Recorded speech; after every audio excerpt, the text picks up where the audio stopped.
Olá, boa tarde. Você acompanha agora notícias do Brasil e do mundo desta quinta-feira. O Tribunal Superior Eleitoral decidiu hoje, por unanimidade, que o eleitor deve entregar o celular ou qualquer outro aparelho eletrônico antes de entrar na cabine de votação no dia da eleição. O objetivo da medida é garantir o sigilo do voto. Além disso, detectores de metais poderão ser utilizados em situações excepcionais, avaliadas caso a caso pelo juiz eleitoral. Uma nova resolução deve ser aprovada na próxima semana para deixar clara a proibição. Segundo o TSE, uma mesa receptora será responsável pela retenção e guarda dos aparelhos. Se o eleitor se recusar a entregar o aparelho, estará cometendo um crime eleitoral. O juiz eleitoral será avisado e deverá chamar a polícia militar. A confiança do consumidor avançou em agosto com a melhora das expectativas. Essa é a terceira alta seguida do indicador. Influenciado pela melhora das expectativas em relação aos próximos meses, o índice de confiança do consumidor, calculado pela Fundação Getúlio Vargas, cresceu 4,1 pontos na passagem de julho para agosto deste ano. Essa foi a terceira alta seguida e o indicador chegou a 83,6 pontos, em uma escala de 0 a 200 pontos.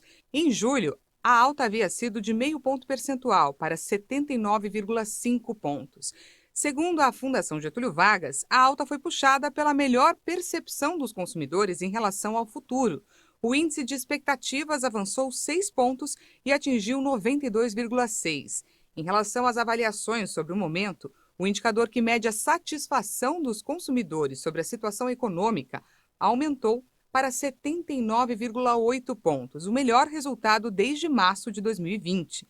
Entre os quesitos que compõem o indicador, o melhor desempenho foi observado para a compra de bens duráveis, que subiu para 79 pontos, o maior nível desde dezembro de 2019.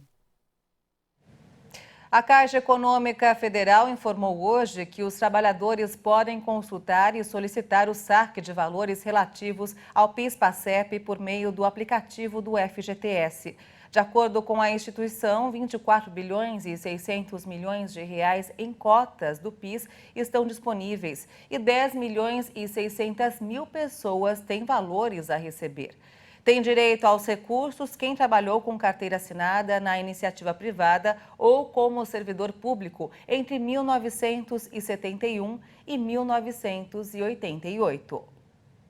Após 2 anos sem eventos por causa da pandemia, um levantamento apontou que a demanda por shows no Brasil cresceu quase 300% em um ano. A volta de casamentos, aniversários e formaturas impulsionou a retomada no setor no segundo trimestre do ano.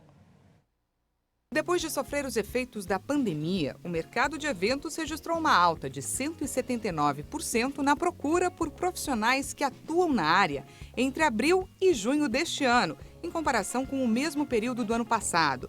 As bandas e cantores são os mais requisitados e a procura por shows ao vivo aumentou 276%.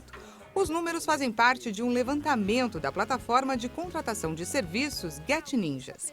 Além da procura por músicos, a pesquisa ainda aponta para o crescimento da busca por serviços de buffet completo, que subiu 254%, e fotógrafos, que teve a demanda expandida em 166%, não só para eventos, mas também para sessões em estúdio. Os números coincidem com o cenário visto pela Associação Brasileira dos Promotores de Eventos, a ABRAP. A entidade notou um crescimento acentuado nas vendas, especialmente na comparação com o período pré-pandemia. Apesar disso, a ABRAP ressalta que o aquecimento do setor ainda não resultou em recuperação dos lucros das empresas. Ele aponta que o cenário é positivo, mas ainda há obstáculos, já que muitos profissionais deixaram a área na pandemia e os serviços muitas vezes precisam ser terceirizados. O operador de energia nuclear da Ucrânia afirmou que a central de Zaporízia foi desconectada da rede elétrica. A usina está ocupada por tropas russas desde março. A informação foi confirmada pelo operador das usinas nucleares ucranianas, que afirmou que os incêndios na área da central térmica que abastece com eletricidade os reatores nucleares motivaram a desconexão da última linha conectada com a rede ucraniana. A usina nuclear de Zaporizhzhia é a maior da Europa e está sob ocupação russa desde o início de março. Nas últimas semanas, Moscou e Kiev se acusaram mutuamente de bombardear a central no sul ucraniano, que conta com 6 reatores com uma capacidade total de 6.000 megawatts. A Ucrânia também acusa a Rússia de utilizar o local para armazenar armas pesadas e utilizá-la para bombardear posições ucranianas. Moscou nega ter destacado armas para a usina e garante que só instalou tropas para garantir a segurança do lugar. A ONU pediu para que a central seja desnuclearizada para garantir a segurança e permitir uma inspeção da usina. Metade do território da China enfrenta uma seca, incluindo áreas do normalmente gélido Planalto do Tibete, em meio a uma onda de calor sem precedentes no país. Um gráfico no Centro Nacional do Clima mostrou que amplas áreas do sul estavam em condições de seca grave a extraordinária. A área mais afetada, a bacia do rio Yangtze, que vai da província de Sichuan até Xangai, tem quase 370 milhões de habitantes e abriga grandes centros industriais. A segunda maior economia do planeta foi muito afetada recentemente por temperaturas recorde, inundações e seca. E os especialistas afirmam que esses fenômenos extremos vão ser cada vez mais intensos e frequentes devido à mudança climática. O Ministério da Agricultura informou que o sul da China enfrenta a onda de calor mais prolongada desde o início dos registros de dados meteorológicos há mais de 60 anos. Especialistas dizem que a intensidade, extensão e duração desta onda de calor podem transformá-la em uma das mais graves do mundo.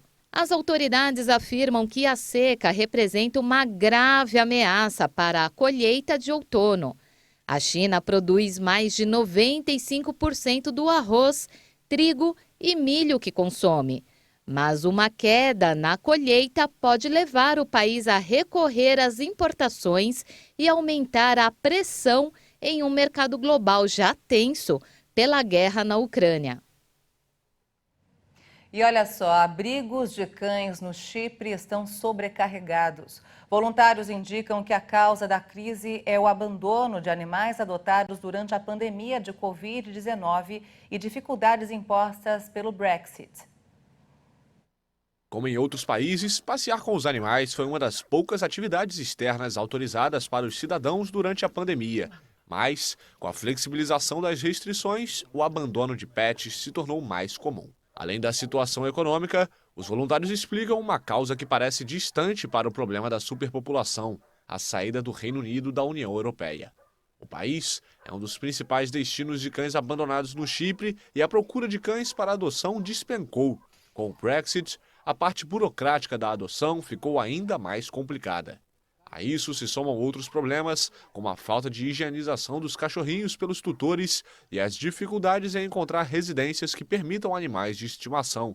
As organizações estimam que mais de 3.000 cães estão em abrigos em todo o Chipre. Os voluntários pedem às autoridades que apliquem a lei de bem-estar animal e parem com a criação e o abandono ilegal de animais, que em muitos casos é articulado por caçadores. E essa edição fica por aqui. Eu volto logo mais no Jornal das 18h30, ao lado de Juliana Dariva, com outras informações.